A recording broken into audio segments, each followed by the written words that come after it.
ये दृष्टि का टेस्ट नंबर 3 का पार्ट 2 है। तो हमने 40 क्वेश्चन नंबर तक का लिए थे। अब हम इसके आगे के क्वेश्चन स्टार्ट करेंगे। तो पहला क्वेश्चन 41 क्वेश्चन क्या बोल रहा, बौद्ध स्थापत्य के सामने कौन सा कथन सही है। तो पहला क्वेश्चन कथन क्या बोल रहा है कि स्तूप सामान्यतः बुद्ध या अन्य सम्मानित व्यक्तियों के अवशेषों बनाए जाते हैं। तो ये कथन पहला वाला सही है। फिर चैत्य एक पूजा स्थल था जिसके भीतर एक वोटिव स्तूप स्थापित होता था। तो ये भी सही है ना, ये भी सही है। तो क्या होता है कि चैत्य एक पूजा स्थल होता था जो मंदिर के ऊपर बना होता था। समानता वोटिव या फिर संकल्पित स्तूप, एक लंबा हॉल, पार्श्व गलियारे और एक गुंबदाकार छत होती थी, है ना। तो ये सेकंड वाला भी हमारा सही हो जाएगा। थर्ड पूछ रहा है कि विहार का प्राथमिक उद्देश्य पूजा के लिए अवशेष स्तूप के रूप में कार्य करना था। तो ये गलत है, ऐसा कुछ नहीं था। इसका है कि विहार में कोई विशिष्ट टीला नहीं था, कोई विहार जो है ना वो कोई विशिष्ट टीला नहीं था। यह मुख्य रूप से बौद्ध भिक्षुओं के लिए आवासीय परिषद मतलब रहते थे, यहाँ पर आवास करते थे, जिससे सामान्यतः केंद्रीय हॉल व छोटे छोटे कक्ष होते थे जिनमें। तो इसका आंसर केवल 1 और 2 हो जाएगा। 42 क्वेश्चन नंबर देखते हैं। तो ये बोल रहा है कि भारत में शैलकत स्थापत्य के संबंध में बताना है कि कौन कौन से कथन सही हैं। तो पहला कथन बोल रहा है बिहार के निकट बराबर की पहाड़ियों में अशोक के द्वारा अधिक भिक्षुओं को समर्पित की गई थी। दूसरा कथन बोल रहा है कि एलोवेरा के बाद गुफा मंदिरों का निर्माण 5वीं और 18वीं शताब्दी के बीच हुआ था। तीसरा कथन बोल रहा है कि एलिफेंटा गुफाओं विशेष रूप से शिव की विशाल त्रिमूर्ति प्रतिमा के लिए प्रसिद्ध है। तो बताओ इसमें से कौन सा कथन कौन कौन से सही होंगे, बताओ। तो ये तीनों कथन सही हैं। जो पहला कथन है आजीविक संप्रदायों के लिए भिक्षुओं के लिए अशोक ने बराबर के पहाड़ों में गुफाएं करी थी समर्पित, वो भी सही है। दूसरा बोल रहा है जो एलोवेरा का मंदिर आपको पता होगा कि औरंगाबाद के निकट है, ठीक है। और ये इसका निर्माण कब हुआ था, 5वीं और 8वीं शताब्दी में हुआ था। इसमें ये जो गुफाएं है ना वो हिंदू, बौद्ध और जैन तीनों इनमें गुफाएं शामिल की गई हैं। और बम्बई से दूर एलिफेंटा कथन स्थल की बात की जाए तो बम्बई के निकट की तरफ से दूर एलिफेंटा अपनी मूर्ति कला के लिए इम्पोर्टेंट है, ठीक है। और 3D तो आपने सुन ही लिया वो त्रिमूर्ति। और ये जो है ना कि शिव की विशाल त्रिमूर्ति प्रतिमा के लिए विशेषकर प्रसिद्ध है। तो हमारे तीनों कथन सही हो जाते हैं। तो आंसर क्या हो जाएगा, 1, 2, 3। अगला क्वेश्चन है कि गंधार मूर्तिकला और अमरावती मूर्तिकला शैलियों के संबंध में निम्नलिखित कथनों में से कौन सा कथन सही है। तो देखते हैं, गंधार कला मानव आकृति और वस्त्र विन्यास चित्रण में ग्रीक रोमन प्रभाव स्पष्ट रूप से दिखाई देता है। क्या बोल रहा है, गंधार कला में मानव आकृति और वस्त्र विन्यास के चित्रण में ग्रीक रोमन प्रभाव दिखाई देता है, ठीक है, मान लिया। और इसके बाद बोल रहा है कि मथुरा शैली में लाल बलुआ पत्थर का प्रयोग किया जाता था। इसमें बौद्ध, जैन भिक्षुओं और ब्राह्मण देवताओं की प्रतिमाएं निर्मित की जाती थी। थर्ड क्वेश्चन बोल रहा है अमरावती कला में मुख्य से उत्तर पश्चिमी और भारतीय कला से समृद्ध था। बताओ, सोचो कौन सा सही है। तो देखो इसका जो है ना पहला सही है और दूसरा भी सही है। तीसरा जो बोल रहा है ना कि उत्तर पश्चिम कला नहीं, ये ऐसा नहीं है। जो अमरावती कला शैली ना वो दक्कन क्षेत्र में स्थित निचली कृष्णा घाटियों से समृद्ध थी, ना कि उत्तर पश्चिम से। कहाँ से थी, कृष्णा घाटी यानी दक्षिणाउत में आ जाओ। इसकी मूर्ति कला कथात्मक से उत्कीर्ण और परिचित अलंकरण शैली से प्रसिद्ध थी। अब अगला है 44 नंबर क्वेश्चन, 44 नंबर क्वेश्चन देखते हैं, ठीक है। इसका आंसर तो सुन लो यार, इसका आंसर होगा 1 और 2, ये गलत है, ठीक है। उसके बाद है गुप्त कला और शास्त्रीय मूर्तिकला। गुप्त कला और शास्त्रीय मूर्तिकला के में बताना है। तो इसके हम कथन पढ़ते हैं, ठीक है। गुप्त कला संतुलन, संयम और अध्यात्म व्यक्ति के द्वारा चिन्हित होती है, ठीक है। फिर गुप्त काल की बुद्ध प्रतिमा में भारी विदेशी वस्त्र और मार्शल यथार्थवाद की प्रमुख विशेषता है। यथार्थ विदेशी वस्त्र, भारी विदेशी वस्त्र और मार्शल यथार्थ। थोड़ा डाउटफुल लग रहा है, देखते हैं आगे। गुप्त कला की सारनाथ शैली अपने परिष्कृत बुद्ध प्रतिमाओं के लिए प्रसिद्ध है। शांत चेहरे के चेहरे में भाव भंगिमा और महीन पारदर्शी वस्त्र विन्यास की विशेषताएं दिखाई देती है। सोचो कोई क्या आंसर हो सकता है। तो जो पहला वाला कथन है वो सही है, और थर्ड वाला जो स्टेटमेंट है वो भी सही है। तो इसका आंसर 1 और 3 हो गया। सेकंड वाला इसलिए सही नहीं है क्योंकि है ना, गुप्त काल में जो है ना, गुप्त काल में बुद्ध प्रतिमाओं में भारी विदेशी विन्यास तथा मार्शल दिखाई नहीं देता है। ये विशेषता पहले गंधार कला की प्रवृत्तियों के निकटता समृद्ध है। गुप्तकालीन प्रतिमाओं में जो थी ना, उसमें आध्यात्मिक शांति, परिष्कृत मूर्तिकला आदि के निर्माण पर बल दिया गया था, ना कि विदेशी वस्तु और मार्शल यातायातवाद पे। ठीक है, अब अगला क्वेश्चन देखते हैं 45 नंबर। चोल की जो काष्ठ मूर्तिकला के संबंध में बताना है कौन सा कथन सही है। तो जो चोल शासक थे ना, उन्होंने 4 शताब्दियों से अधिक समय तक की कला को व्यापक रूप से संरक्षण किया। चोल शासकों ने 4 शताब्दियों तक की, ठीक है, संरक्षण दिया कला को। ठीक है, चोल काष्ठ प्रतिमाओं की आकृति की गोलाई और अनुशासित शक्ति महत्वपूर्ण कलात्मक विशेषता बन गई। तिरुवलनाडु से प्राप्त नटराज प्रतिमा 11वीं शताब्दी की शास्त्रीय चोल कला की पूर्ण अभिव्यक्ति की प्रतिनिधित्व करती है। तो बताओ, देखो जो चोल थे ना, उन्होंने लगभग 23 चोल शासकों ने लगभग 850 ईस्वी से लेकर 1775 ईस्वी तक 400 वर्षों से अधिक समय तक शासन किया। तो ये सही है पहला वाला। दूसरा बोल रहा है कि जो काष्ठ मूर्तिकला गोलाई फकीरा, ये भी सही है। ठीक है, थर्ड जो बोल रहा है कि 11वीं शताब्दी में शास्त्रीय चोल का जो क्या बोल रहा है नटराज प्रतिमा, तो ये मिली है और ये मद्रास के सरकारी संग्रहालय में अभी भी है, रखी हुई है मूर्ति। तो ये तीनों कथन सही हो जाते, तो हमारा आंसर हो गया 1, 2, 3। अगला है 46 नंबर क्वेश्चन कि इंडो इस्लामिक वास्तुकला के संदर्भ में निम्नलिखित कथनों पर विचार कीजिए। पहला कथन बोल रहा है कि ना, चूने के गारे का प्रयोग वास्तविक मेहराबों और गुंबदाकार छतों का निर्माण संभव हुआ। इंडो इस्लामिक वास्तुकला में तुर्क पूर्व लिटल और बीम तथा काबिलिंग रूप से वास्तविक मेहराबों, गुंबदाकार छतों और गुंबदों को स्थापित कर दिया था।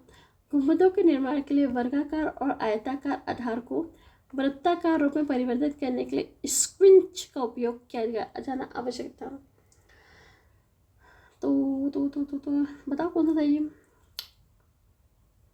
इसका आंसर ए भी सही है, बी भी सही है और थर्ड भी सही है। तो इसका आंसर हो जाएगा डी। ओके, आगे बढ़ते हैं। 47 नंबर क्वेश्चन, हमें बताना है कि कौन सा सुमेलित है। ठीक है, बोल रहा है फतेहपुर सिकरी जो था वो क्या है, मुगल स्मारक और उनके वास्तुशिल्प विशेषता है। निजी राजमहल के कक्षों के चारों ओर सार्वजनिक भवनों का एक सुव्यवस्थित समूह के रूप में व्यवस्थित किया गया था। सही है। सलीम चिश्ती का मकबरा मूलतः पूरी तरह संगमरमर से आच्छादित है। पता नहीं है, मैंने सुना नहीं है, मैं नहीं लगा रही। फिर पंचमहल जिसकी 5 मंजिलों में उतरी घटती जाती है, उसके सहायक संबंधों की गिरावट से भिन्न है। तो मुझे ये लग रहा है ये सही है, ये सही है और ये सही है, बाकी ये दोनों गलत हैं। गलत नहीं पढ़ेंगे हम। देखो जो सलीम चिश्ती है ना, देखो पहले अपन फतेहपुर सिकरी के अनुसार लेते हैं। फतेहपुर सिकरी में अकबर के वास्तुकला आदर्शों की पूर्णतम अभिव्यक्ति हुई। सार्वजनिक स्थान, इसमें आंगन, दीवारें, आम जामा मस्जिद शामिल थे। निजी राजमहल के कक्षों में चारों ओर सुव्यवस्थित समूह रूप से निर्मित किए गए थे।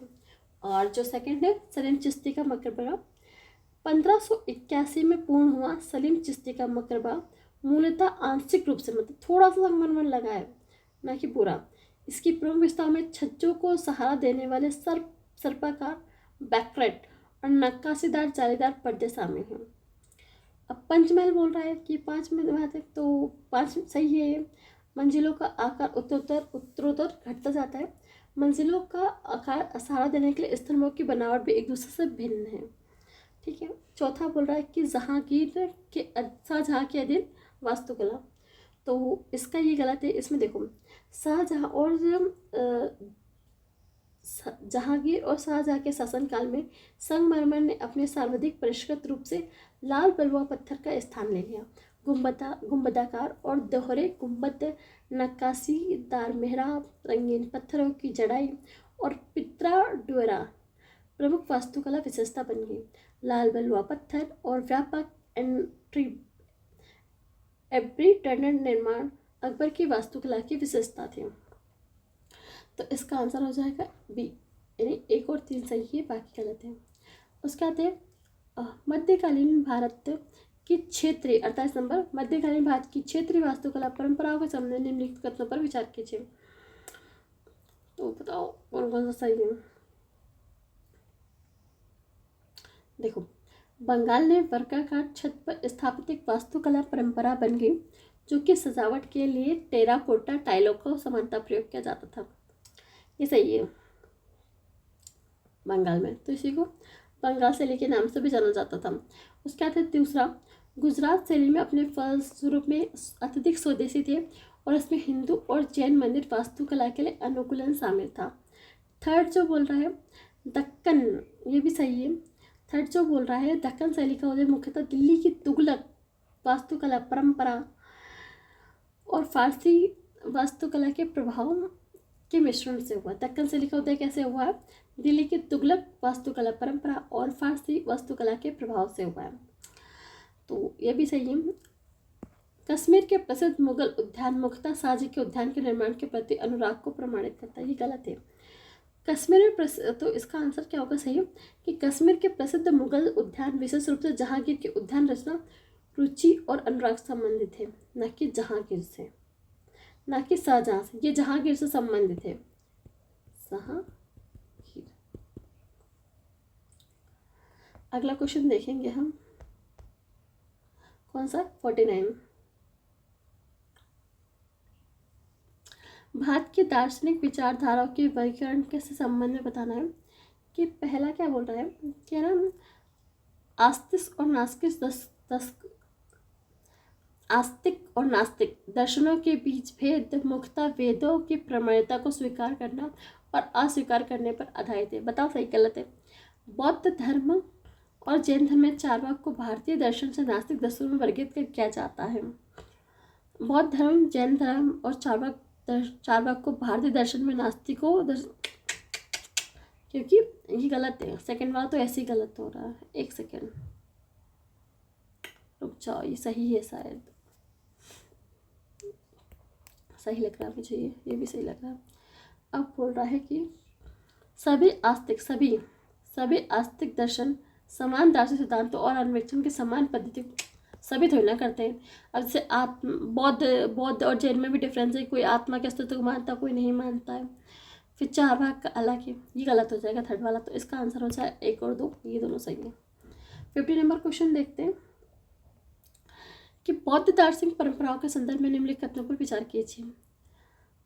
ठीक है, तो 50 का है, तो कथन पढ़ते हैं अपन बौद्ध दार्शनिक परंपराओं के संबंध में। माध्यमिक विचारधारा शून्यता रिक्तता सिद्धांत का प्रतिपादन करती है। इस विचार को अस्वीकार करती घटनाओं में एक स्वतंत्र और स्थायी सहारा होता है। तो ये सही है। योगाचार दर्शन यह मानता है कि चेतना अनुभव का मूलाधार है। आलय विज्ञान यानी संग्रह चेतना की संकल्पना के माध्यम से निरंतरता का व्याख्या करता है, तो ये भी सही है। थर्ड बोल रहा है कि व्रजयान शाखा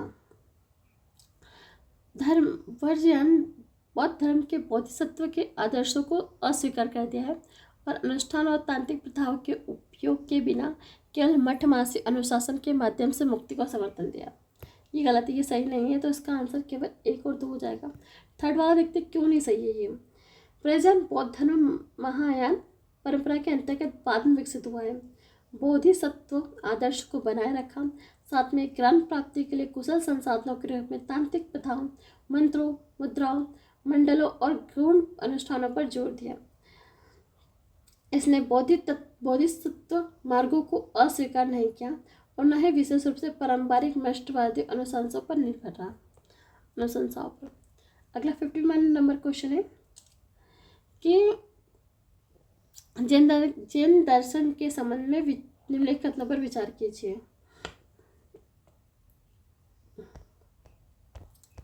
ठीक है, अनेकांत और शादवाद मिलकर ने इस बात पर जोर दिया है कि यद्यपि वास्तविकता वस्तुनिष्ठ है, यद्यपि इसके बारे में मानवीय निर्णय अनिवार्य रूप से सशक्त होते हैं। तो ये सही है। अगला है त्रिरत्न सम्यक दर्शन, सम्यक ज्ञान, सम्यक चरित्र को नैतिक अनुशासन से जोड़ता है और कर्म बंधन से मुक्ति की ओर ले जाता है। ये भी सही है। अगला बोल रहा है चूंकि वास्तविकता बहुआयामी है और शादवाद का निष्कर्ष है कि वस्तु सत्य को जानना नहीं जा सकता और सभी प्रति ज्ञापता समान रूप से मान्य है।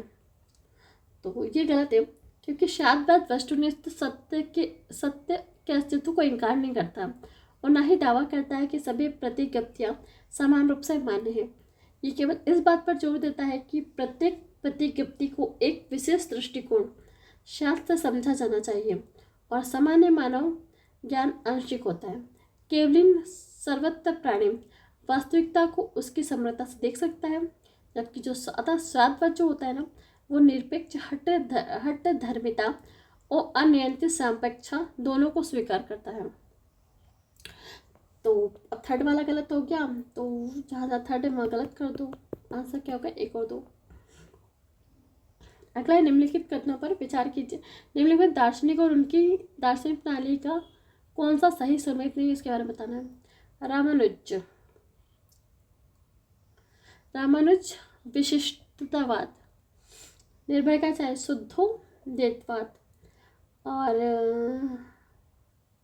निर्वाक हो गया शुद्धोद्वैतवाद, माधवाचार्य दैत्य।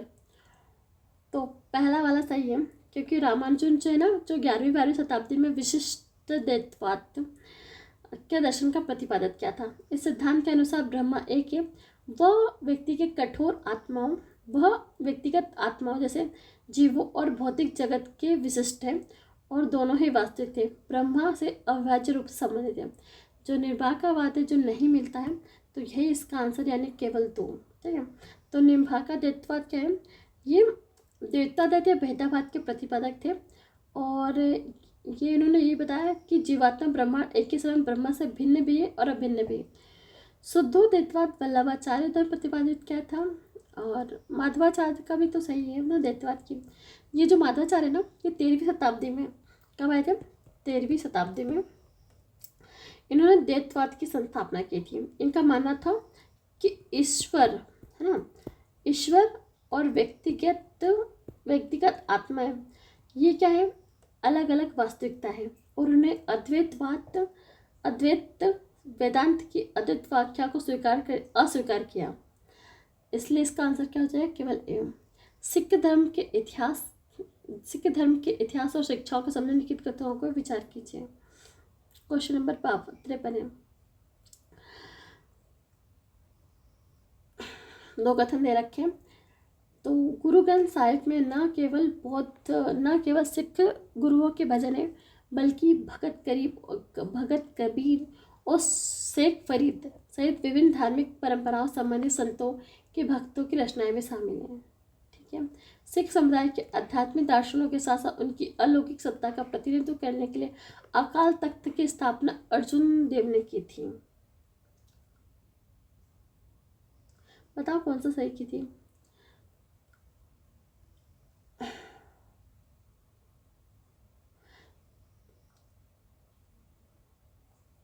तो ये गलत है, सेकंड वाला गलत है ना, और ये फर्स्ट वाला सही है।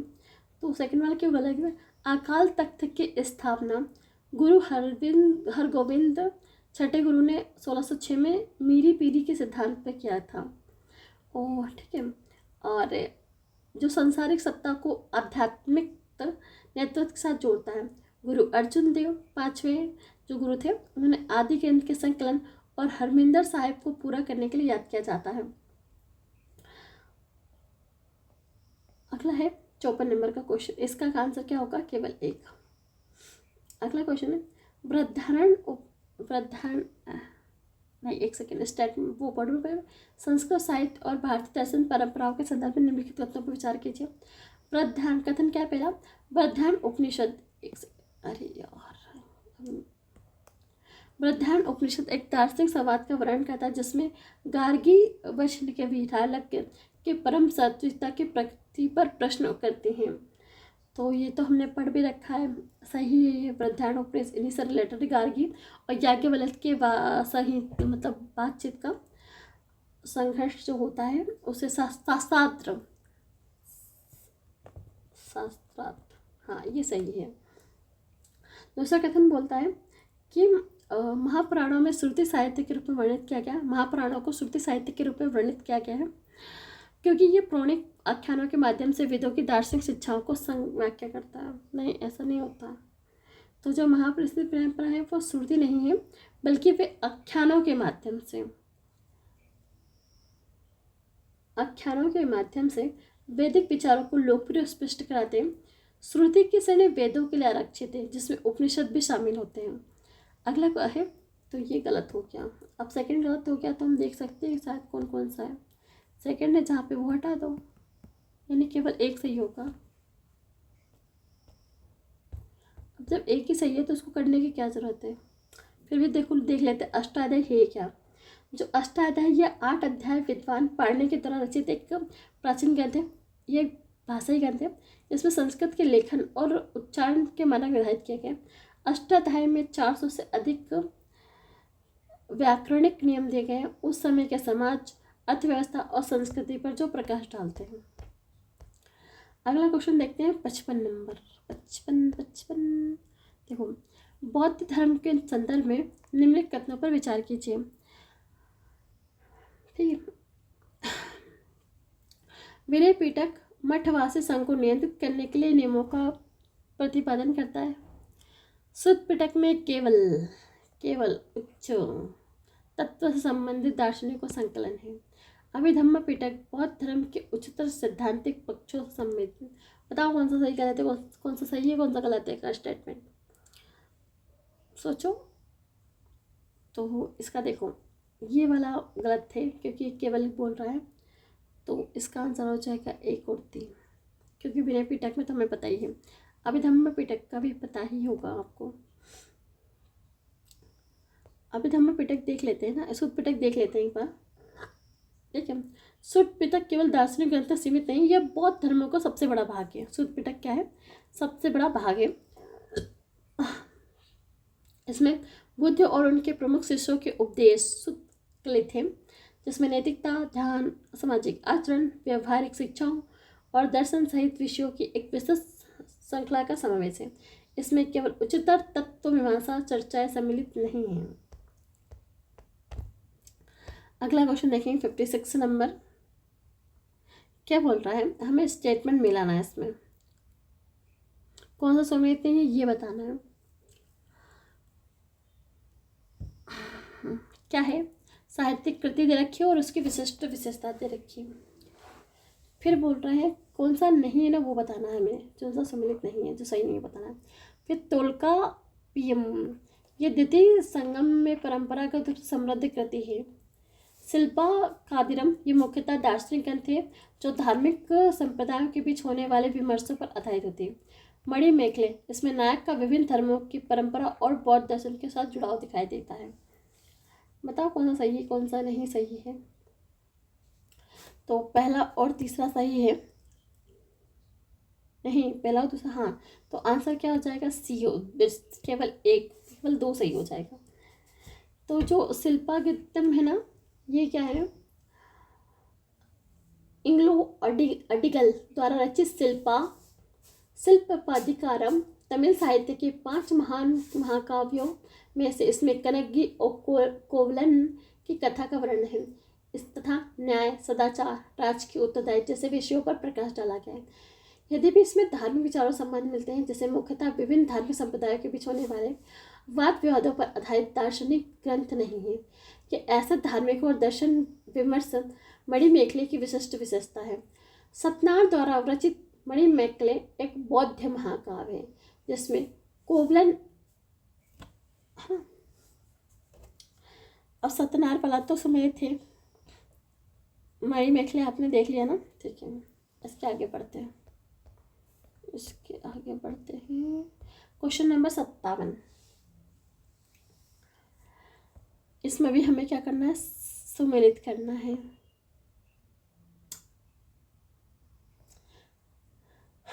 बोल रहा है, क्या बोल रहा है, निम्नलिखित फारसी कृतियों और उनकी विशिष्ट विशेषताओं में कौन सा युग्म सम्मिलित है। तो फारसी कृति और इसकी विशिष्ट विशेषताएं दे रखी हैं, तो आप पढ़ लेना है इसको। मैं इसका आंसर बता दे रही हूँ, ठीक है। इसका आंसर है 1 और 3। सजरा ए आशफ, ये मुकदमा 1192 में भारत में नियुक्ति से लेकर 1206 में लाहौर में गद्दी बैठने तक की कुतुबुद्दीन ऐबक के जीवन और सैन्य अभियानों का वर्णन किया गया था। किसमें, सजरा ए आशफ में। ये मुकदमा 1192 में भारत में नियुक्ति से लेकर 1206 तक लाहौर की गद्दी पर बैठने में कुतुबुद्दीन के जीवन और सैन्य अभियानों का वर्णन किया। कौन सा करता है, सजरा ए आशफ। और जो थर्ड वाला है, तबकात ए नासरी, इसके बाद मध्य एशिया, फारस और भारत के शासकों ने चंगेज खान के अधीन मंगोल गतिविधियों के बारे में महत्वपूर्ण जानकारी दी इसने, तबकात ए नासरी ने। और जो सेकंड वाला है ना, ताज उल में, इसमें क्या है, ताजुल मस्जिद हसन निज़ामी की रचना है, ठीक है। इसमें गौरी विजय और ऐबक की उपलब्धियों का वर्णन किया गया है। जो ताज उल मासिर है ना, इसमें गौरी और किसका, ऐबक, जो कुतुबुद्दीन ऐबक है ना, उसकी उपलब्धियों का वर्णन किया गया है। और इसने तबकात परिचय नहीं दिया, ये गलत है, तबकात परिचय नहीं दिया, ठीक है। उसके बाद अगला पर अदब उल हब वाला सुजावत, ये क्या है, ये जो है ना, ये है ना, राज सत्ता, प्रशासन और युद्ध कला का विवेचन है, ना कि यात्रा वेदांत का। अगला 58 नंबर क्वेश्चन है, मध्यकाल में हिंदू और मध्य भारत में उर्दू और अन्य क्षेत्रीय भाषाओं के विकास के सामने निम्नलिखित कथनों पर विचार कीजिए। तो बोल रहे हैं, उर्दू का विकास तुर्की में बसने वाले स्थानीय जनसंख्या के बीच अंतःक्रिया के परिणाम स्वरूप हुआ और दक्कन के ब्राह्मी राज्यों में इसके उत्कर्ष के दौरान दक्षिणों के नाम से जाना जाने लगा। तो ये सही है पहला वाला। इसके बाद पृथ्वीरासो द्वारा सामान्य हिंदी के प्रारंभिक कृतियों में से एक माना जाता है। तो पृथ्वीराज रासो आपको पता होगी कि चंद्रवरदाई ने लिखी है और ये हिंदी में लिखी है, तो ये सेकंड वाला भी सही है। इसके बाद बोल रहा है, भक्ति आंदोलन के उद्देश्य से बंगाली और मराठी जैसे क्षेत्रीय भाषाओं का विकास में उल्लेखनीय गिरावट आई, क्योंकि संतों ने भक्ति संबंधी रचनाओं को संस्कृत में प्राथमिकता दी। ऐसा नहीं है, देखो, भक्ति आंदोलन के कारण क्षेत्रीय पतन नहीं हुआ, इसके विरुद्ध इन संतों ने संस्कृत के स्थान पर जन भाषाओं में भक्ति साहित्य की रचना के लिए प्रोत्साहित करके उनके विकास को बढ़ावा दिया। चैतन्य जो बंगाली थे, ज्ञानेश्वर, नामदेव, तुकाराम जो मराठी थे, कबीर और तुलसीदास जो हिंदी भाषा थे, जैसे संतों ने कई लोगों से क्षेत्रीय साहित्य परंपराओं को समृद्ध किया और धार्मिक शिक्षाओं को आम लोगों के लिए सुलभ बनाया। तो इसका आंसर 1 और 2 क्वेश्चन वाला सही हो, तो देख लेते हैं कौन सा सही है, 1 और 2, ठीक है। तो इसका आंसर हो जाएगा सी। अगला हमें बताना है कौन सा सुमेलित नहीं है। निम्नलिखित प्राचीन भित्ति स्थापत्य स्थलों और उनकी कलात्मक विशेषता में कौन सा सुमेलित नहीं है। तो अजंता की गुफाएं, क्या दे रखा है, भित्ति चित्र और ये, तो कौन सा सुमेलित नहीं है, देख लेते हैं। अजंता की गुफाएं बुद्ध के जीवन और जातक कथाओं के बोध सत्व दर्शाने के लिए सही है ये। फिर बाकी गुफाएं मुख्यतः मठवासी अनुष्ठान बौद्ध सिद्धांतों। नहीं, मुझे लगता है कि ये जो है ना ये गलत है। देखते हैं क्या। सित्तन वासन की गुफाएं जैन भित्ति परंपरा और इनमें गुफाएं कमल सरोवर वनस्पति जीव जंतु और आध्यात्मिक मुक्ति से जुड़े हुए विषय हैं, चित्रण है। ये सही है, ये भी सही है। सेकंड वाला थोड़ा मुझे डाउटफुल लग रहा है, तो इसका आंसर 1 और 2। अच्छा, नहीं पूछा ना, सही नहीं पूछा है, तो ये वाला हो जाएगा। हाँ, तो इसका आंसर है बी, यानी ये गलत है। केवल 2 क्या है, देखो जो बाकी गुफा है ना, ये बौद्ध मठ है। इनमें भित्तिचित्र केवल मठवासी अनुष्ठान व सिद्धांत सीमित नहीं है, बल्कि ये दरबारी सौंदर्य बौद्ध लौकिक दर्शन भावाभिव्यक्ति से परिपूर्ण मानव आकृतियाँ, नर्तकों, संगीतकारों और परिष्कृत शास्त्रीय शैली के लिए उल्लेखनीय है तथा अजंता की कलात्मक परंपरा को आगे बढ़ाते हैं। अगला क्वेश्चन देखते हैं, 60 नंबर क्वेश्चन। इसमें बताना है कौन सा कथन सुमेलित कहाँ से किससे मिल रहा है। सिस्टी मुगल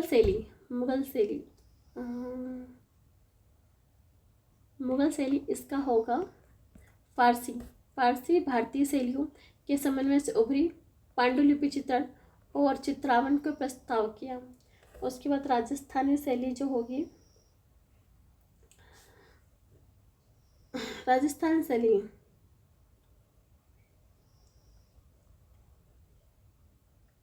एक सेकेंड, राजस्थानी शैली ये तो नहीं लग रहा है। कुल्लू कहाड़ी कहाँ जा रहा है।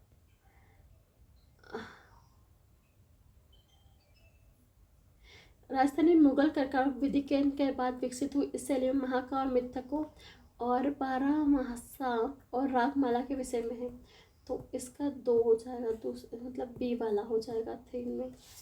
पहाड़ी शैली ये आ जाएगा, पंजाब की पहाड़ियों कांगड़ा, कुल्ली, मरसी, गुलबाग, चंपा, गढ़वाल, बिसासपुर, तो ये सी वाला हो जाएगा। उसके बाद बोल रहा है कि दक्कन शैली का एक ही बच रहा है, डी का डी ही होगा, है ना। इसके सामने सुमेलित 15वीं-16वीं शताब्दी के दौरान फारसी प्रभाव दिखाने देने वाली सचित्र पांडुलिपियों का निर्माण किया गया है, तो इसका आंसर हो जाएगा डी। 1 का 2 और बी का 3, हाँ इसका 1, ठीक है, इसका आंसर डी हो जाएगा। अब 61 है, इसमें हमें बताना है कि निम्नलिखित भारतीय चित्रकला परंपराओं, शब्दों और उनके विवरणों में निम्नलिखित कौन सा कथन सुमेलित है। तो इसका आंसर देखो, लेप्य चित्र लोक कथाओं का चित्र, लेखा चित्र वस्त्रों पर लेखा चित्र और चित्रांकन, धूलि चित्र फर्श पर बनाई गई, ये सही है। ओडिशा चित्र पट्टचित्र विस्तृत रंगीन चित्र जो कि समानता कपड़ा पे, ये भी सही है, ये भी सही है। लेपा चित्र सही है, ये भी सही है, तो उसके मुझे लग रहा है 4 आएंगे, तो इसका आंसर डी है। अगला है 62 में क्या है, भारतीय संगीत के संदर्भ निम्नलिखित कथनों पर विचार कीजिए। मध्यकालीन अवधि के दौरान शास्त्रीय संगीत 2 विशिष्ट परंपराओं हिंदुस्तानी और कर्नाटक संगीत, सही है। हिंदुस्तानी शैली मुख्यतः दक्षिण और दक्कन पठार तक ही सीमित था। इस्लाम के आगमन के बाद फारसी संगीत और संस्कृति ने उत्तर पूर्व और पश्चिम भारत में संगीत विकास को प्रभावित किया, हो सकता है ना, तो ये सही बोल रहा है। तो इसका देखो, जहाँ 2 है उसको काट दो, तो काट दिया, तो 1 और 3 के चांसेस है ना। तो अब देख लेते हैं, हाँ इसका आंसर यही है। तो जो सेकंड वाला है ना, इसका ये हिंदुस्तानी जो शैली है ना, वो उत्तर पूर्व पश्चिम में फैला, जबकि जो कर्नाटक संगीत है ना वो दक्षिण भारत और दक्कन के पठारी क्षेत्र में विकसित हुआ। तो इसका आंसर हो गया ना, ए होगा इसका आंसर।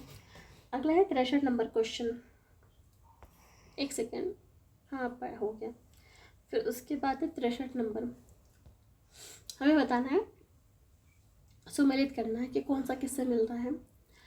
भारतीय संगीत वाद्य यंत्रों के संदर्भ में निम्नलिखित युग्मों और संबंधित श्रेणियों और परंपराओं पर विचार कीजिए। संगीत वाद्य श्रेणी और समृद्ध श्रेणी या परंपरा। इसमें है तत्व। तत्व क्या है? तत्व जो है वीणा विस्तार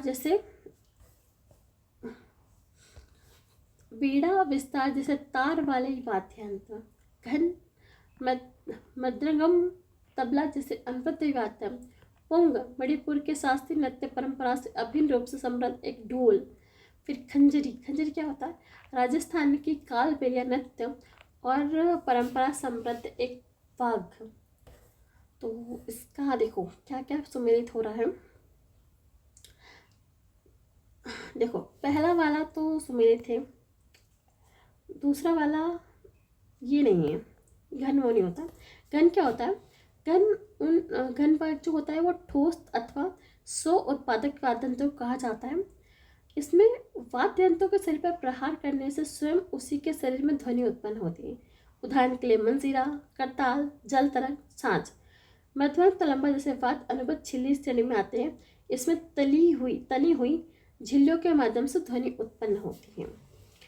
उसके बाद जो थर्ड वाला है वो सुमेलित है, लेकिन ये जो पुंग होता है ना, ये बेरल आकार का ढोल या ड्रम होता है और चोलम इसका मुख्य यंत्र होता है, भाग होता है।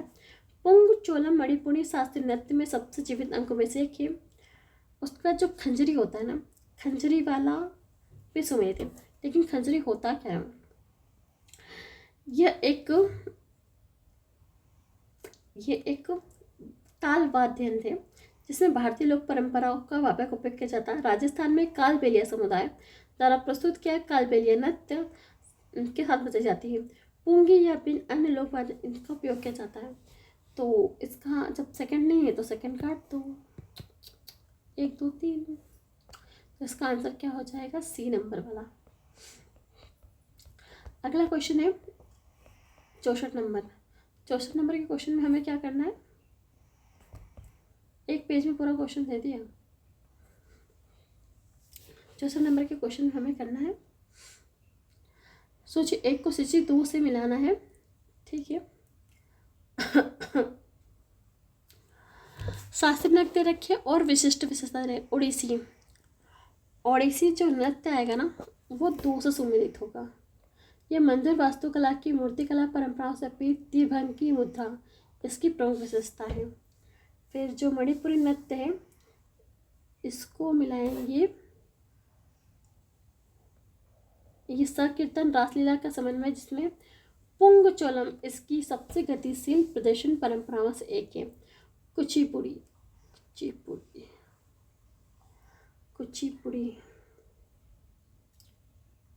इसका आएगा ए, और इसका तो ये रहा 3। तो जो कुचिपुड़ी होता है वो भागवतुलू की नृत्य नाट्य परंपरा से उत्पन्न हुई। बाद में महिला दरबारी नृत्य के समृद्ध तत्वों को आत्मसात किया गया। और जो मोहिनी अट्टम है ये लास्य प्रधान एक सौम्य नृत्य है जिसे पारंपरिक रूप से श्वेत वेशभूषा में प्रस्तुत किया जाता था। वलथोल द्वारा इसका पुनरुत्थान किया गया था।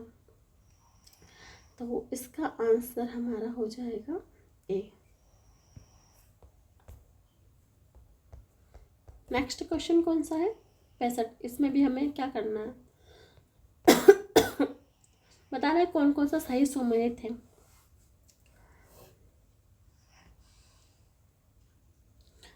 निम्नलिखित में से प्रदर्शन कला परंपरा और उससे संबंधित क्षेत्रों और विशेषताओं के निम्नलिखित कौन सा कथन सही है? तो प्रदर्शन कला और क्षेत्रीय विशेषता। थेम जो होता है वो केरल की अनुष्ठानिक प्रदर्शन परंपरा जिसमें विस्तृत मुख से सज्जा, ऊंचे शिरोमणि और देवता के रूप में धारण करना शामिल है। तो पहला वाला ये सुमेलित है, ठीक है। दूसरा बोल रहा है भवई। भवई क्या होता है? मिजोरम का लोक नृत्य जिसमें बांस की छड़ियों को आपस में जोड़कर लयबद्ध गद्यों के साथ नृत्य किया जाता है। ये नहीं होता। भवई मिजोरम का एक लोक नृत्य है।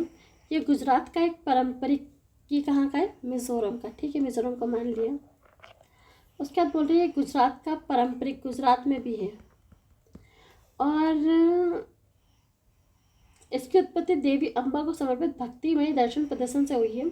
मिजोरम का बांस नृत्य क्या जाता है? जो चेराव कला जाता है। फिर भांड पाथेर। भांड पाथेर कश्मीर का पारंपरिक नृत्य, नाट्य कला में व्यंग, हास्य, उपमा का मुख्य नाट्य विधियों में उपयोग किया जाता है। फिर तमाशा महाराष्ट्र का लोक परंपरा जिसे नाम फारसी भाषा से लिया गया है। ठीक है, तो ये भी सही है, ये भी सही है, ये वाला गलत है। तो इसका आंसर हो जाएगा 1, 3, 4 यानी बी नंबर। नेक्स्ट क्वेश्चन है 46। इससे बोल रहा है बताना कौन सा सुमेलित नहीं है। कुट्टिया पट्टम संस्कृत रंगमंच की एकमात्र जीवित परंपरा। इसका प्रदर्शन परंपरा रूप से केरल के कुत्तम बलम नामक एक मंदिर रंगमंचों में किया जाता है। तो पहला वाला सुमेलित है। दूसरा वाला पूछ रहा है कि यक्षगान तमिलनाडु की सांस्कृतिक साहित्य नाट्य परंपरा जो कि श्रीमंत शंकर देव द्वारा रचित एकांकी भक्ति के नाटकों पर केंद्रित है। ये वाला सम्मिलित नहीं है क्योंकि जो यक्षगान होता है वो कर्नाटक की एक जीवित नाट्य परंपरा है। कहाँ के? कर्नाटक। ठीक है, जो विशेष रूप से उडुपी, दक्षिणी कन्नड़, उत्तर कन्नड़, शिवमोगा जैसे तटीय जिलों में प्रसिद्ध है। यह अपनी भव्य वेशभूषा, रंगीन मुख्य सज्जा, ऊर्जावान नृत्य गतिविधियों, रामायण महाभारत पुराणों की कथाओं के संगीत में आख्यान के लिए प्रसिद्ध है। अगला बोल रहा है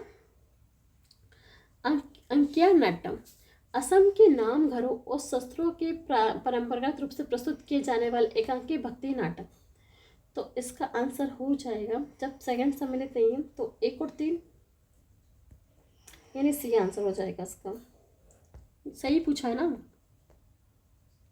सुमेलित नहीं पूछा है, तो इसका आंसर केवल 2 हो जाएगा। सॉरी ये हो जाएगा। उसके बाद पूछा अगला 67 नंबर क्वेश्चन। हमें बताना कौन सा सही सुमेलित है। तोलू बोमलाटा आंध्र प्रदेश, तोगलू बोमलाटा केरल। ये केरल का नहीं है, ये कर्नाटक की कठपुतली परंपरा है।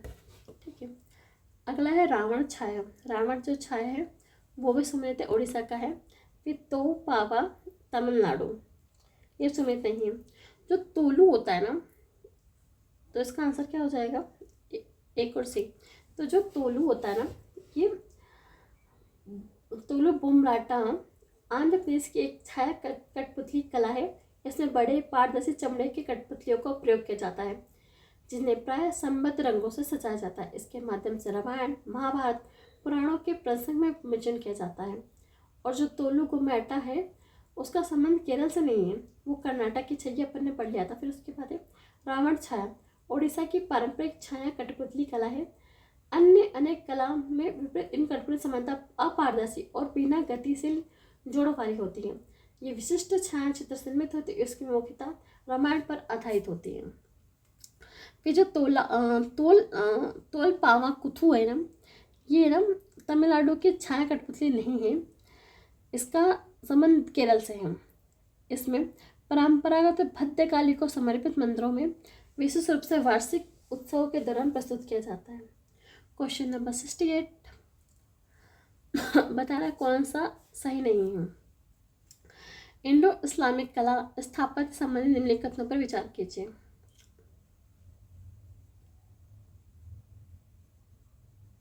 बोल रहा है इंडो इस्लामिक वास्तुकला की प्रांतिक शैलियों में गुजरात शैली क्षेत्रीय मंदिर परंपराओं से तत्व ग्रहण करती है। दूसरा बोल रहा है कि टेस्लेशन एवं पीतरा डोरा तकनीक का प्रयोग मंदिरों की सतह के अलंकरण के लिए किया जाता है? इल्तुतमिश ने कुतुब निर्माण का निर्माण प्रारंभ किया। इल्तुतमिश ने नहीं किया था, कुतुबुद्दीन ऐबक ने किया था। इल्तुतमिश ने उसके टाइम पर 2 और मंजिला बना दी थी, तो ये गलत है। तो इसका आंसर हो जाएगा 1 और 2, यानी ए नंबर, AXL। नहीं, ये पूछ रहा कौन सा सुमेलित नहीं है, तो ये गलत हो गया मुझसे, सही नहीं पूछ रहा है। तो इसका आंसर क्या आ जाएगा, कौन सा सही नहीं है? केवल 3rd यानी बी वाला सही नहीं है। उसके बाद 69 नंबर, 69 का भक्ति और सूफी परंपराओं के बीच अंतःक्रिया ने मध्यकालीन भारत में एक समन्वित संस्कृति परंपरा के उद्भव में महत्वपूर्ण योगदान दिया है। निम्नलिखित में कौन सा उपयुक्त कथनों का आधार है? तो देखो, संतों और राष्ट्रवादियों ने आध्यात्मिक विचारों का संपोषित करने के लिए क्षेत्रीय भाषाओं का व्यापक उपयोग किया। ये सही है ना? ये वाला सही है। फिर उसके बाद है सूफी खानकाहों और भक्ति सभाओं में सीमित में भक्ति गीतों जैसे सांचा संगीत परंपरा का विकास। ये भी सही है। भक्ति संप्रदायों और सूफी सिलसिलों में से एक ही धार्मिक संस्था में पूर्ण विलय। ये गलत है, ऐसा नहीं हुआ था कि संपूर्ण पूर्ण विलय कर दिया गया हो, गलत है। इसका आंसर होगा 1 और 2। सही पूछा है ना? हाँ, सही पूछा है। ठीक है, इसका आंसर हो जाएगा 1 और 2, यानी इसका आंसर होगा डी। 70 नंबर क्वेश्चन देखते हैं। हमें उपयुक्त वर्णित शब्दों को पहचान करना है कि ये किसके बारे में बात कर रहा है। यह इंडो फारसी शब्द मध्यकालीन भारतीय कृषि के संदर्भ में उक्त रूप से उत्तम फसलों का अर्थ है। फिर मुगल राज्य में किसानों को इन फसलों की खेती के लिए सक्रिय रूप से प्रोत्साहित किया। इनमें सामान्य खाद्यान्न फसलों की तुलना में काफ़ी अधिक राजस्व प्राप्त किया। कपास और गन्ने जैसी फसलों में इस श्रेणी के प्रमुख उदाहरण माने जाते हैं। इनका व्यापक उत्पादन यह दर्शाता है कि औसत किसान की जोत वाणिज्य उत्पादन और निर्वाह कृषि में एक दूसरे से घनिष्ठ रूप से जुड़े हुए हैं। तो इसका आंसर हो जाएगा, इसका आंसर क्या होगा सोचो? इसका आंसर होगा बी, यानी जिन्स ए कामिल। अब बताना है कौन सा सुमेलित नहीं है। जियोग्राफी के कुछ क्वेश्चन आ गए, ठीक है, मैपिंग से रिलेटेड। टेम्स नदी नंदी, सही है, ये सही बोल रहा है। देखो, टेम्स नदी जो है ना, यूनाइटेड किंगडम की राजधानी लंदन से होकर गुजरती है, इसलिए बोला टेम्स नदी लंदन, सही है। अब सेन नदी है, तो सेन नदी पेरिस से होकर पेरिस से होकर बहती है, ये भी सही है। टाइबर नदी ये है ना, मैड्रिड में नहीं जाते हैं, ये रोम से होकर गुजरती है। और ये मैड्रिड जो का संबंध जो है ना, मनसा नॉरिस नदी से है। डैन्यूब नदी पूछ रहा है, तो पहला दूसरा सही होगा, ये गलत हो गया, ठीक है। डैन्यूब नदी वियना, ब्रात्सवाना, बुडापेस्ट, बेलग्रेड आदि यूरोपीय राजधानी से होकर बहती है। तो ये भी तो देखते हैं इसका आंसर कहाँ है। इसका आंसर कहाँ है? अरे ये नीचे दे रखा है ना, कौन सा सुमेलित नहीं है, तो ये हो गया ना, इसमें ऑप्शन नहीं दे रखे, ये मैड्रिड वाला ये सुमेलित नहीं, तो ये सही है। बाकी टेम्स नदी London, Seine Paris, Danube Vienna, ये सही है। अगला क्वेश्चन है 72 नंबर। ये पूछ रहा है कौन सा सागर सीमावर्ती देशों के साथ सही सुर में थे? बाल्टिक सागर, स्वीडन, फिनलैंड, पोलैंड, ये सही है, क्योंकि देखो बाल्टिक सागर है ना, वो स्वीडन, फिनलैंड, पोलैंड के साथ साथ Germany, Denmark, Estonia, Latvia, Lithuania और रूस देशों से लगता है। बोल रहे एड्रियाटिक सागर इटली, क्रोएशिया, अर्बेनिया, ये भी सही सुर में थे। इटली सागर है ना, एड्रियाटिक सागर जो है ना, इटली के प्रायद्वीप और बाल्कन प्रायद्वीप के बीच स्थित है। इसकी सीमा Italy, Slovakia, Croatia, Bosnia, Herzegovina, Montenegro, Albania देशों से लगती है। उसके बाद बोले उत्तरी जो सागर है ना, ग्रेट ब्रिटेन, स्कैंडिनेविया और उत्तर पश्चिमी यूरोप में स्थित है। Norway, United Kingdom, Denmark, Germany, Netherlands और बेल्जियम देशों से जुड़ा हुआ है। काला सागर जो है, काला सागर जो है वो तुर्की, बुल्गारिया, रोमानिया, यूक्रेन, रूस और जॉर्जिया से घिरा हुआ है। तो ये वाला गलत हो गया, बाकी ये सही है, ये सही है, ये सही है। चौथा वाला नहीं है क्योंकि ये स्पेन, पुर्तगाल, फ्रांस नहीं हो सकता है। ये तुर्की, बुल्गारिया, रोमानिया, यूक्रेन, रूस और जॉर्जिया से होकर घिरा हुआ है। तो इसका आंसर हो जाएगा ए, यानी एक और तीन, एक दो तीन सही है। अगला है 73 नंबर क्वेश्चन। बोल रहा है जिब्राल्टर जो संधि है, जिब्राल्टर जलमंडल स्पेन और मोरक्को के बीच है। सही है। जिब्राल्टर जो है ना, भूमध्य सागर को अटलांटिक महासागर से जोड़ता है और स्पेन और मोरक्को के बीच स्थित है। फिर बॉस्फोरस जल डलुमंथ, बॉस्फोरस ये काला सागर और मरमरा सागर के बीच है, ये भी सही है। डार्डनल जल डलुमंथ मरमरा और एजियन सागर के बीच है, ये भी सही है। उसके बाद बोल रहा है डोवर जल, इटली और सिसली, डोवर उसके पास नहीं है। डोवर जल संधि है ना, इंग्लैंड और फ्रांस के बीच में है। इंग्लिश चैनल को उत्तरी सागर से जोड़ता है जो, और इटली और सिसिली के बीच स्थित नहीं है। ठीक है। अब अगला तो ये सही नहीं है, एक और तीन, एक दो तीन सही है, मेरा डी इसका आंसर हो जाएगा। एक सेकेंड,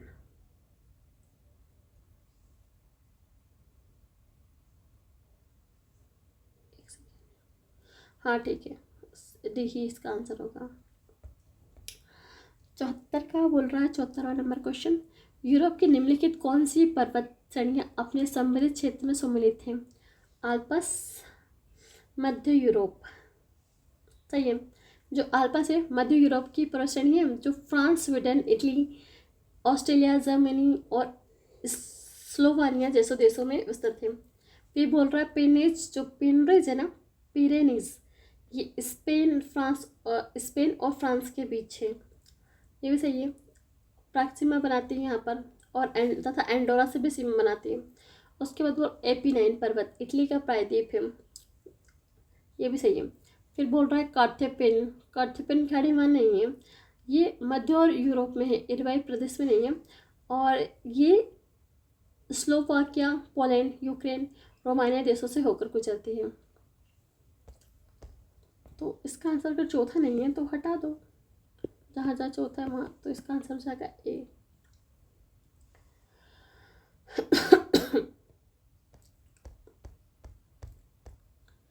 फिर 74 नंबर क्वेश्चन देखते हैं, 75। स्विट्जरलैंड, स्विट्जरलैंड मध्य यूरोप में स्थित एक लैंडलॉक्ड देश है, सही है। फिर ऑस्ट्रिया की भूमध्य सागर तक सीधी पहुंच है, नहीं ऐसा तो नहीं है। ऑस्ट्रिया, क्योंकि ये भी लैंड लॉक्ड ही लग रहा है मुझे, तो ये भी सही है। उसके बाद हंगरी कॉर्पेथियन बेसिन में स्थलपूर्व देश है, हाँ हंगरी है। ये जो सेकंड ये ना, ये अपने गलत करा था, ठीक है। पुर्तगाल अंटार्कटिक महासागर के तट पर स्थित तटीय देश है, तो चौथे का ये भी सही है कि पुर्तगाल कहाँ है, अंटार्कटिक महासागर के तट पर स्थित एक देश है। तो इसका आंसर हो जाएगा 1 3 4, 1 3 4 किसमें है, बी।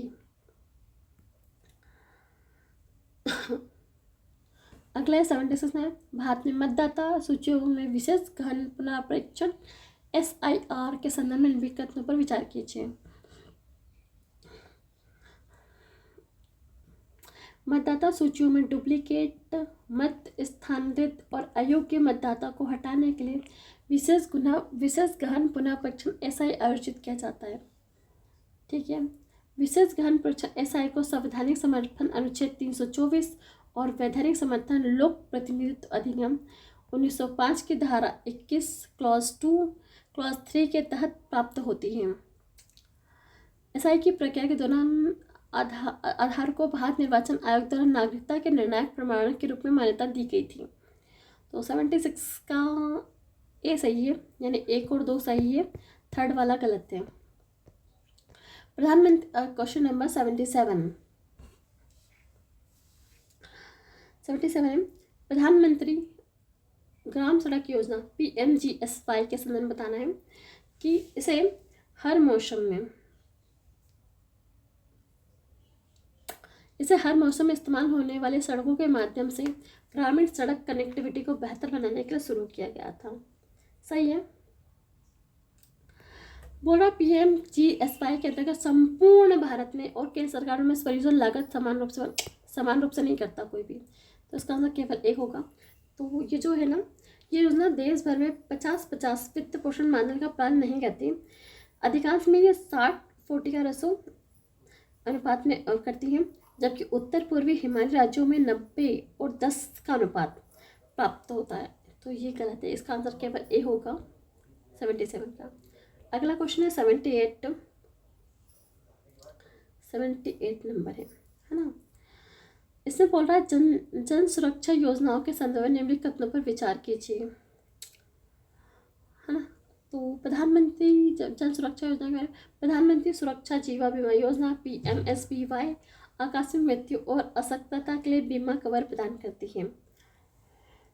तो ऐसा ही है, देखो ये जो PMSY है ना, ये आकस्मिक बीमा योजना है जो 18 से 70 वर्ष की आयु के व्यक्ति के लिए उपलब्ध है। ये दुर्घटना कारण होने वाली आकस्मिक मृत्यु, पूर्ण अशक्तता और आंशिक अशक्तता के मामले में है। दूसरा बोल रहा है कि प्रधानमंत्री जीवन ज्योति बीमा के तहत अभिदाता की मृत्यु की स्थिति में नामित व्यक्ति को 5 लाख मिलते हैं। ऐसा कुछ नहीं होता है। जो है ना PMJJBY है, इसमें क्या होता है कि अगर नामित व्यक्ति को 2 लाख रुपए तक का मिलता है, 5 लाख नहीं मिलता, 2 लाख मिलता है। तो ये सेकंड वाला गलत हो गया, तो इसका आंसर केवल एक हो गया 79। राष्ट्रीय अपराध रिकॉर्ड ब्यूरो NCRB के सदन में बताना है। इसकी स्थापना 1986 में टंडन समिति और राष्ट्रीय पुलिस आयोग के अनुशंसा के पश्चात हुई थी। तो सही है ये। दूसरा बोल रहा है कि NCRB गृह मंत्रालय MHA के अंतर्गत कार्य करता है। ये गलत है, ये MHA के तहत कार्य करता है, इसके अंतर्गत विधि और न्याय मंत्रालय के तहत नहीं आता है। ये भारत में आकस्मिक मृत्यु व आत्महत्या, भारत के कारागार, सांख्यिकी और न्याय से प्राकृतिक प्रमुख रिपोर्ट है। ये सही है, तो इसका आंसर हो जाएगा 1 और 3 यानी C। इसका आंसर C होगा ना, हाँ C होगा। ये पे लग गया। अगला क्वेश्चन है 80 नंबर। 80 परमाणु अप्रशासन ने NPT के संदर्भ बताना है। तो यह राज्यों के लिए शांतिपूर्ण उद्देश्यों और परमाणु ऊर्जा की विकास के अनन्य असंक्रामक अधिकार को स्वीकार करता है। सही है। यह परमाणु हथियार संपन्न राज्यों के लिए समयबद्ध परमाणु निःशस्त्रीकरण को अनिवार्य बनाता है, पर लोग मानते कहाँ हैं, मनाता ही नहीं है, क्योंकि जो P5 के देश होंगे उनके बारे में आप जानते होंगे, है ना। तो ये गलत है। यह हथियार संपन्न और गैर परमाणु हथियार संपन्न राज्यों के मध्य एक अंतर स्पष्ट रेखांकित करता है। तो देखो इसमें क्या है, परमाणु हथियार संपन्न राज्य NVS होते हैं। इसमें 1 जनवरी 1967 के पहले परमाणु परीक्षण किया गया था। उनमें क्या है, वो परमाणु हथियार संपन्न राज्य कहलाएंगे। और गैर परमाणु संपन्न राज्य कौन से हैं, जिन्होंने ना तो अन्य देशों से परमाणु हथियार रखने की सहमत नहीं है, कि परमाणु हथियार नहीं होना चाहिए, उसमें सहमत होते हैं। तो पहला और दूसरा सही हो गया, तो इसका आंसर हो जाएगा A। अगला है 81 नंबर क्वेश्चन। अंतर्देशीय जल मार्गों के वर्गीकरण और नौ परिवहन क्षमता के संदर्भ में निम्नलिखित कथनों पर विचार कीजिए। 81 का ए वाला है कि राष्ट्रीय परिवहन नीति समिति 1980 के अनुसार किसी जल मार्ग को राष्ट्रीय घोषित किए जाने से कम 5 किलोमीटर की निरंतर लंबाई और न्यूनतम 1.5 मीटर की गहराई का होना आवश्यक है। सही है। क्या बताया? राष्ट्रीय परिवहन समिति ने जल मार्ग को राष्ट्रीय घोषित करने के लिए कम से कम 500 किलोमीटर की न्यूनतम लंबाई होनी चाहिए और 1.5 मीटर गहराई होनी चाहिए। ठीक है। दूसरा, किसी जलमार्ग को वाणिज्यिक रूप से नौगम्य तब माना जाता है जब उसमें कम से कम 500 टन क्षमता वाले पोतों का संचालन कर सके। ये 500 नहीं है, ये 50 टन है, तो यहाँ से गलत हो जाता है। उसके बाद बोला है कैनाइज्ड जलमार्ग पूर्णतः मानव निर्मित होते हैं जो प्राकृतिक बाधाओं को पार करते हुए अभियांत्रिक रूप से निर्मित चलन होते हैं। इसका आंसर हो जाएगा, ये भी सही नहीं है, तो इसका आंसर हो जाएगा केवल एक सही है। अब बताना इनमें से कौन से सुमेलित कितने सही हैं, विधि FDI के संदर्भ में बताना है। FDI विदेशी प्रत्यक्ष निवेश FDI अनुमोदन के लिए संशोधित SOP के संदर्भ में निम्नलिखित विचार कीजिए। भारत में सभी FDI प्रस्तावों को आर्थिक कार्यों की मंत्रिमंडल समिति CCEA के अनुमोदन की आवश्यकता होती है। नहीं, देखो, आर्थिक कार्यों की मंत्रिमंडल समिति प्रत्येक विदेशी निवेश की जांच नहीं करती है। इसके अनुमोदन को आवश्यकता केवल उन मामलों में होती है जिसमें निर्धारित वित्तीय सीमा अधिक बड़े इक्विटी हासिल करते हैं, तो ये नहीं है। दूसरा, भारत में भूमि के साझा करने वाले देशों में निवेश करने के लिए गृह मंत्रालय सुरक्षा मंजूरी करने की आवश्यकता होती है। हाँ, ये सही है, तो इसका आंसर केवल 2 होगा।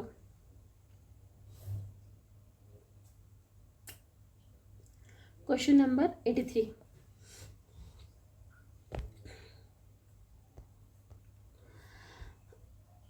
भारत में असमानता और समावेशी विकास के संदर्भ में निम्नलिखित तथ्यों पर विचार किए। गिनी सूचकांक लॉरेंस वंश से प्राप्त होता है और इसका उपयोग आय व संपत्ति के वितरण में असमानता को मापने के लिए किया जाता है। हाँ, ये सही है। गिनी सूचकांक में 0 पूर्ण समानता को दर्शाता है जबकि 1 पूर्ण असमानता को दर्शाता है। नहीं, ये गलत है। जो 0 होता है ना, वो पूर्ण असमानता को प्रदर्शित करता है, अर्थात ऐसी स्थिति जिसमें समस्त आय संपत्ति एक ही व्यक्ति के पास केंद्रित हो। अतः गिनी सूचकांक वास्तविक अवधारणा से विपरीत व्याख्या प्रस्तुत करता है। ये गलत है, सेकेंड वाला। बोल रहा अगला कि समावेशी विकास का उद्देश्य सुनिश्चित करना है कि आर्थिक विकास का उद्देश्य यह सुनिश्चित करना है कि आर्थिक विकास व्यापक, सहभागी और समाज के लिए वर्गों के लाभकारी हो। तो ये भी सही है, तो इसका आंसर हो जाएगा 1 और 3। फिर RBI भारतीय रिजर्व बैंक के संदर्भ में बताना है। स्वर्ण धारिताओं के संदर्भ में निम्नलिखित पर विचार कीजिए। कौन से सतर्क कथन सही है, ये पूछा जा रहा है। तो 84 का है, वैश्विक स्तर पर सोने की कीमतों में तेजी के कारण RBI ने स्वर्ण धारिताओं में वृद्धि हुई। अब भारत की विदेशी मुद्रा आक्षेप 16.7% है। सही है। मार्च 2026 तक RBI ने अधिकांश स्वर्ण धारिता को विदेशी वॉल्ट में रखता है जबकि अंतर्राष्ट्रीय बाजार की निर्भरता को दर्शाता है। नहीं, ऐसा नहीं है। RBI ने अपनी स्वर्ण संहिताओं का महत्वपूर्ण हिस्सा मार्च 2026 तक 77% घरेलू बैंकों में स्थानांतरित कर दिया जिससे कि विदेशी वॉल्ट पर निर्भरता कम हो रही है। अगला थर्ड वाला क्या बोल रहा है, कि घरेलू स्वर्ण धारिताओं में प्रवृत्ति वैश्विक अनिश्चितताओं विशेष रूप से 2022 के रूस यूक्रेन संघर्ष के बाद एक प्रतिक्रिया है। तो ये सही है, गलत है, तो इसका आंसर हो जाएगा 1 और 3। Flue gas flue gas desulphurisation FG इसके संबंध में बताना है। तो इसका देखो क्या सही होगा। इसका उपयोग मुख्य रूप से इलेक्ट्रोस्टैटिक प्रोसीजर में प्रोसेस से पहले फ्लो गैसों के फ्लाई एश जैसे कणों को हटाने के लिए किया जाता है।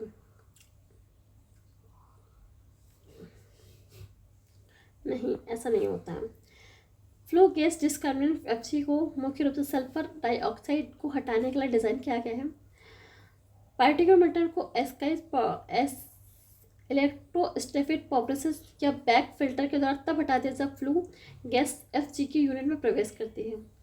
दूसरा बोल रहा है कि सबसे सामान्य Fg प्रणाली में अम्ल क्षार उदासीनीकरण के रासायनिक सिद्धांत पर आधारित होते हैं। इनमें क्षारीय इसलिए अम्लीकरण के साथ अभिक्रिया होती है।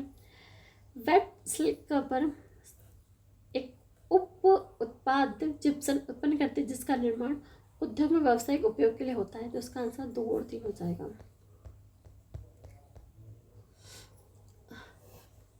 86 नंबर, भारत में आक्रामक विदेशी प्रजातियों है ना के प्रसार के संदर्भ में निम्नलिखित विचार किया। भारत में विभिन्न आक्रामक प्रजातियों को मूल रूप से औपनिवेशिक काल के दौरान आर्थिक और अलंकारी उद्देश्यों के लिए जाना जाता था। ठीक है, सही है। मोनोकल्चर एकल कृषि वृक्षारोपण आक्रामक प्रजातियों के खिलाफ पारिस्थितिक प्रतिरोध की क्षमता को बढ़ाता है, बढ़ाता नहीं है, गलत है।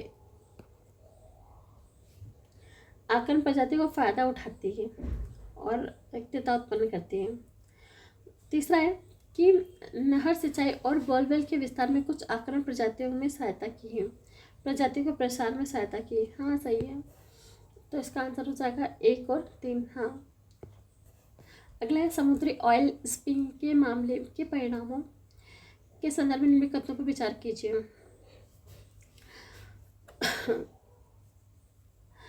समुद्री ऑयल स्पिल के परिणामों, यह समुद्री स्तनधारी और पक्षियों के उष्मारोधन उत्प्लावन क्षमता को प्रभावित करते हैं, जिसके परिणाम स्वरूप हाइपोथीमिया की स्थिति उत्पन्न होती है। सही है। ये प्रकाश और ऑक्सीजन बाधा डालकर मैक्रो और प्रवाल भित्ति जैसे तटीय अपारिस्थितिक तंत्रों का विनाश कर देते हैं। ये भी सही है। ये समुद्री खाद्य और विषाक्त पदार्थों के जैव संचरण के माध्यम से मानव स्वास्थ्य को प्रभावित करता है। पहला, दूसरा, तीसरा तीनों राइट है। कौन से में? डी में। तो इसका आंसर डी हो जाएगा। अगला क्वेश्चन है 88 number, international big cat alliance IB का के अंतर्गत किन प्रजातियों को आधिकारिक रूप से संरक्षण प्राप्त है? तो देखो, इसको प्राप्त है, इसको प्राप्त है और इसको प्राप्त, केराकल को नहीं प्राप्त है। तो इसका आंसर 1 2 3 बी हो जाएगा इसका आंसर।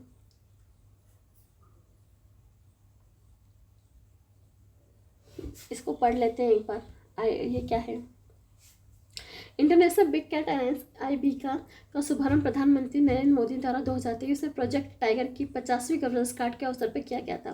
फरवरी 2024 में केंद्रीय मंत्रिमंडल ने इसे औपचारिक स्वीकृति प्रदान की थी। IB की स्थापना पर्यावरण, वन और जलवायु परिवर्तन मंत्रालय MOEFCC के अंतर्गत राष्ट्रीय बाघ संरक्षण प्राधिकरण NTC के माध्यम से की गई।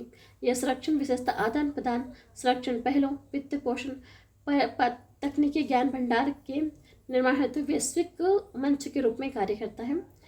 इसका उद्देश्य क्या है? बड़ी बिल्लियों के 7 विशिष्ट प्रमुख प्रजातियों जैसे बाघ, शेर, तेंदुआ, थीम तेंदुआ, चीता, जगुआर और फ्यूमा का संरक्षण करना है। केराकल यद्यपि भारत एवं अन्य क्षेत्र में पाई जाने वाली महत्वपूर्ण जंगली बिल्ली है, इसे IB के 7 बड़ी प्रजातियों में शामिल किया गया है। इसके बाद है 89 नंबर क्वेश्चन, दरियाई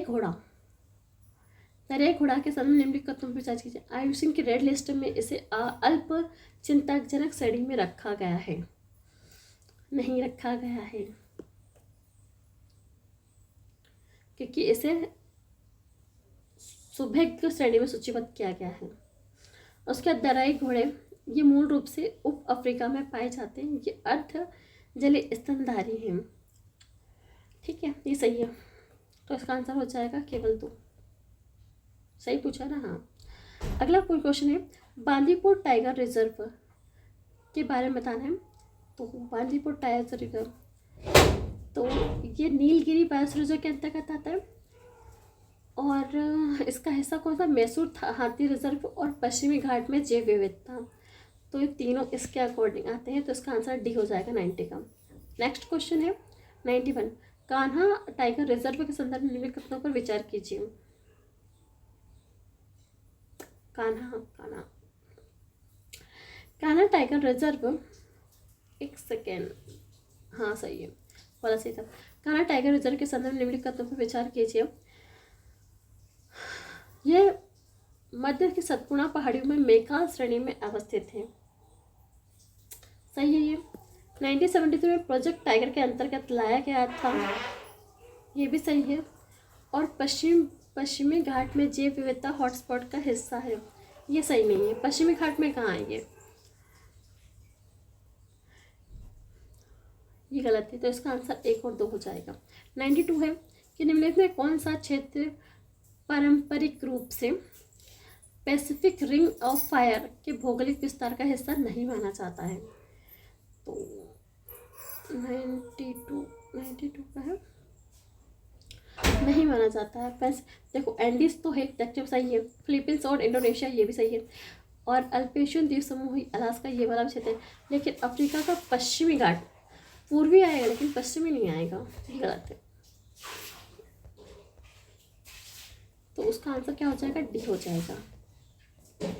उसके बाद अगला क्वेश्चन है 93, राष्ट्रीय प्रौद्योगिकी दिवस के संदर्भ में निम्नलिखित कथनों पर विचार कीजिए। 93 का है देखो, यह प्रोग्राम परमाणु परीक्षण की वर्षगांठ को चिन्हित करता है और साथ ही त्रिशूल मिसाइल और हंसा 3 विमान के परीक्षण को भी दर्शाता है। सही है। और इस दिवस को पहली बार 1999 में आधिकारिक रूप से मनाया गया था। भारत में परमाणु हथियार संपन्न देशों में प्रवेश को मान्यता दी जा सके ताकि, तो ये दोनों क्या सही होगी। 93 का है, केवल बी सही है। दोनों सही है, ये भी सही, ऊपर वाला भी सही है। अगला है 94, मेटा मटेरियल के संदर्भ में निम्नलिखित कथनों पर विचार कीजिए। ये बल को दिशा में परिवर्तन होने पर अपना व्यवहार समान बनाए रखता है, ये सही नहीं है। दूसरा बोल रहा है मेटा उनके मुख्य गुण उनकी आंतरिक संरचना पर निर्भर करते हैं, ना कि केवल रासायनिक संरचना पर, ये सही है। तो इसका आंसर केवल बी होगा। अगला है 95, बाह्य अंतरिक्ष संधि अनुच्छेद 6 के अनुसार, बाह्य अंतरिक्ष संधि के अनुसार राज्य अपने अंतर्राष्ट्रीय अंतरिक्ष गतिविधियों के लिए जिम्मेदार होते हैं। नई संस्था अभिक्रिया भी करते हैं, जिसमें तो ये पहला वाला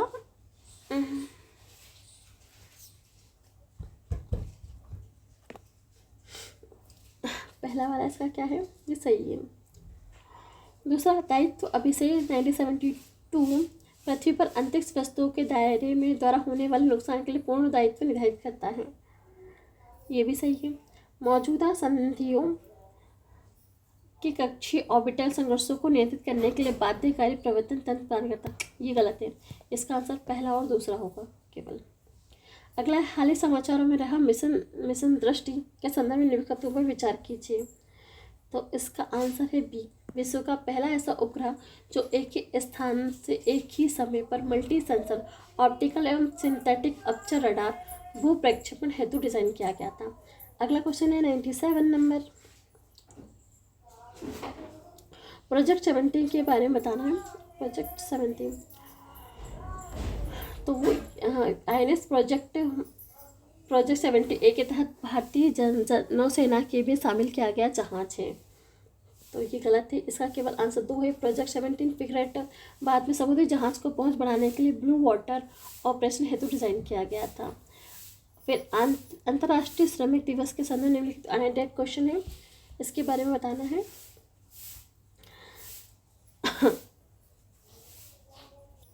क्वेश्चन है कि अंतर्राष्ट्रीय श्रमिक दिवस के संदर्भ निम्नलिखित कथनों पर विचार कीजिए। यह दिन शिकागो में हुई हेमाक्रेट घटना की स्मृति मनाया जाता है और 8 दिन के कार्य दिवस की मांग के लिए किया गया आंदोलन। तो पहला वाला सही है और सेकंड वाला गलत थे, थर्ड वाला भी गलत थे। ठीक है, अगला क्वेश्चन है, केवल 2 सही है, सॉरी। इसका थर्ड वाला भी सही है कि प्रारंभिक श्रमिक आंदोलन का मूल सिद्धांत था कि 3 भागों में समय को बंटा जाए, 8 घंटे काम, 8 घंटे आराम और 8 घंटे व्यक्तिगत जीवन के लिए। अगला क्वेश्चन है 99 थुथुक्कुडी थुथुकुडी भारत की पहली मेगा ग्रीनफील्ड शिपयार्ड परियोजना के संबंधित निम्नलिखित कथनों पर विचार कीजिए। तो इसका आंसर है, यह परियोजना मेरी टाइम अमृत जीवन काल विजन 2047 तक की संबंधित है। इसका उद्देश्य भारत में वैश्विक पथ निर्माण क्षमता को बढ़ाना है। थोड़े ने प्रस्ताव शिपयार्ड को वार्षिक क्षमता 2.5 मिलियन ग्रॉस टन होने की संकल्पना दी है। इसका आंसर केवल एक, ये नहीं हो सकता, केवल एक है, ये भी नहीं है, नहीं केवल एक है ना, तो ये वाला आएगा, ये वाला नहीं है, ये सही है। उसके बाद 100 नंबर है, राष्ट्रीय पंचायत पुरस्कार 2025 का बताना। यह पुरस्कार राष्ट्रीय पुरस्कार हर वर्ष पंचायती राज मंत्रालय द्वारा ग्रामीण विकास में सर्वश्रेष्ठ प्रदर्शन करने वाली पंचायतों को मान्यता देने के लिए प्राप्त किया जाता है। ओके। दीनदयाल उपाध्याय द्वारा संत पुरस्कार पंचायत उन्नति सूचकांक PE 2.0 सतत विकास लक्ष्यों के स्थानीयकरण LSDG के विषय से जुड़ा हुआ है, यह भी सही है। ये पुरस्कार RSA के द्वारा RGSA के द्वारा प्रायोजित है। RGSA के द्वारा लागू किए जाते हैं, क्या नीचे तक है, तो ये सही नहीं है। ये पुरस्कार राष्ट्रीय ग्राम स्वराज अभियान RGSA के अंतर्गत इंटरनेट ऑफ थिंग यानी अंतर्गत पंचायत प्रोत्साहन IOP के तहत प्रदान किए जाते हैं। तो ये गलत हो गया, इसका आंसर होगा 1 और 2, यानी आंसर नंबर केवल 1 और 2, इसका आंसर है केवल A, ऑप्शन नंबर A आएगा। धन्यवाद।